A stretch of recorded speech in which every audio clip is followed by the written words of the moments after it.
Хуучин цагийн хамгийн аюултай мэргэжлүүдийн нэг бол яах аргагүй яндан хөөлөх ажил байсан бөгөөд хамгийн харамсалтай нь энэ ажлыг яндан хөөлөгч гэх хүүхдүүд 4 настайгаас эхлэн хийдэг. Эдгээр хүүхдүүдийн ирээдүйг маш богинохой амьдрал хүлээж байдаг. Европын барилгуудын их яндан нь хит нарийнхан, заримдаа маш их альбертэй, хурц өнцгтэй байсан учраас насанд хүрсэн хүн багтдаггүй байв. Тийм ч учраас бага насны хүүхдүүдийг энэ ажилд ажилладаг ба энэ нь тухайн үеийн нийгэмд хүлээн зөвшөөрөгддөг байв. Ажил олгогчид ихэвчлэн бүтэн өнжин эсвэл ядуу амьдралтай эцэгхэс хөвгүүдийг худалдаж авна.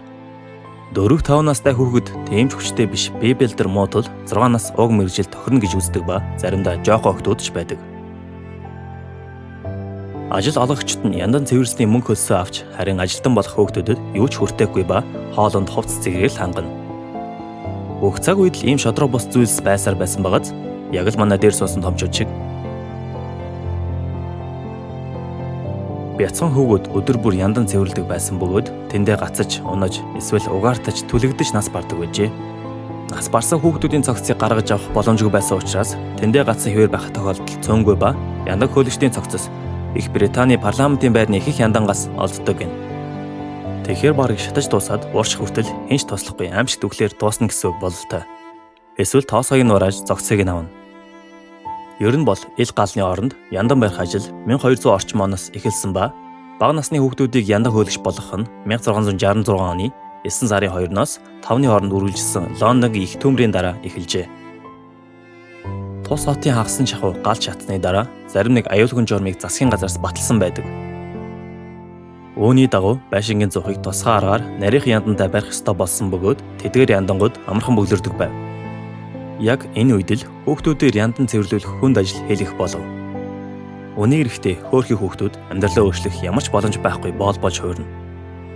Бага наснаас эхлээд яндан хөөлөгч хийсэн хүмүүс 50-аас дээш хоорхон наслана. Хүүхдүүд ердөө 45 см өргөнтэй яндагийн дотор талаар авирч цэвэрлэнэ. Ийм жижигхэн зад өчүүхэн хэмжээний хөдөлгөөн их боломжтой байсан тул авирч буй хүүгүүдийн ихэнх нь нүцгэн авирч зөвхөн өвдөг тохоогоор өөрийгөө хүчлэн дэвшүүлнэ гэсэн үг юм. Зарим харгас багш нар нь хурдан ажлыг дуусгахын тулд доороос нь гал асаана. Хүүхэд яндагийн дотор талаар нь дэвшлэх замдаа хөө тортгийг нь сойд ашиглан цэвэрлэнэ. Ингэх замдаа тэд хөөгөө цуглуулж явна. Хүүхэд оройд нь хөрмөцөө доошоо агуулсаж буугаад багштаа цуглаасаа хөөгөө өгнө. Ийм нөхцөлд ажиллах нь эрүүл мэндэд маш муу ойлгомжтой. Хүүхдүүд үргэлж эвгүй байралтай байсаар байгаад өсөлтөнд зогсох юм уу? Биеийн хэлбэр нь гажиж эхэлнэ. Мөн уушиг нь муудаж, нүд нь үргэлж улааж хорсно. Яндан хөөлөгчд ажлын онцгоос болж хорт тавдар тоссон хэмээн бүртгэгдсэн анхны хүмүүс юм. Хөвгүүд ихэвчлэн өсвөр насндаа уушигны хорт тавдар тосдог байв. Эрүүл мэндэд очиж болзошгүй эдгээр аюулаас гадна хөвгүүд янданд гацах, доош унаж бэртгэн түгээмэл байв. Ажлын босод цагт хөвгүүд хөө тортог хийдэг хар шуудаануудын дунд зойронд унтдаг байв. Зарим 7 хоногт 1 удаа усанд ордог байсан гэж ярьдаг бол босод их сурвалжууд тэднийг жилд 3 удаа л усанд ордог гэж мэдээлсэн байна. Тэднийг үүр цайхаас үдшийн бүрийн хүртэл хайр найргүй ажилуулдаг байсан бөгөөд жилд 1 л өдөр амардаг байжээ. Тэдний амралт бол 5 дахь сарын эхний өдөр буюу олон улсын хөдөлмөрчдийн өдөр байсан юм. Хүүхдүүд энэ үеэр годамжин цугларч, бүжиглэж баяраа тэмдэглэнэ.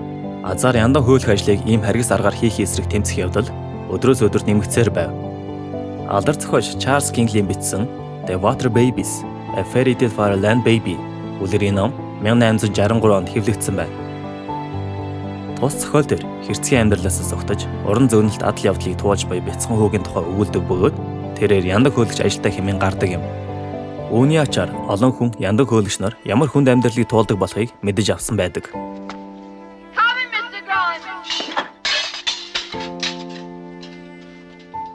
Thomas, what are you?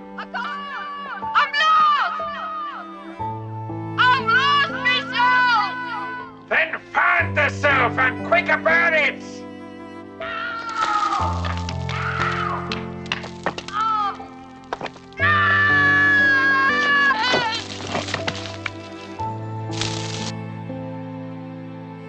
Дараа нь 1875 оны 2 дугаар сард Жорж Брюстер хэмээх 12 настай яндан хөөлөгч хүү Фулборны эмнэлгийн янданд гацсан байна.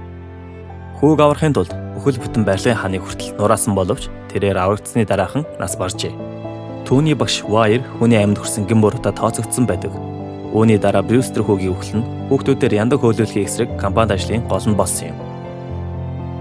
1875 оны 9 дугаар сард Англид хүүхдүүдийг яндан хөөлөх ажил ашиглах явдлыг таслан зохицох тухай хуулийн төслийг баталсан бөгөөд Жорж Брюстер яндангаас болж нас барсан сүүлчийн хүүхэд болжээ.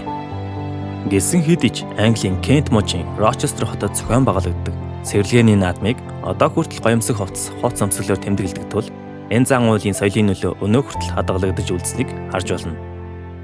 Түүгээр зогсохгүй. Британд шинэхэн сүйдбэсгүй яндан хөөлөгчийг харсан нь азтай тооцогддог хэвээр байна.